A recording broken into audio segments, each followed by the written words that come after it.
يستعد النجم اللبناني وائل كفوري للزواج مرة أخرى، ولكن هذه المرة من حبيبته الأولى التي مضى على فراقهم 19 عام.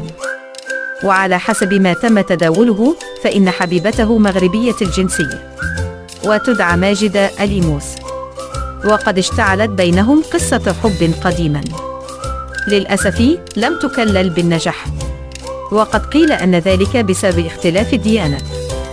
وسيقام حفل الزفاف في مدينة قبرص غدا 23 فبراير، كما سيقتصر الحضور على الشهود فقط بسبب معارضة الأهل لتلك الزيجة بحسب ما تداولته تقارير لبنانية.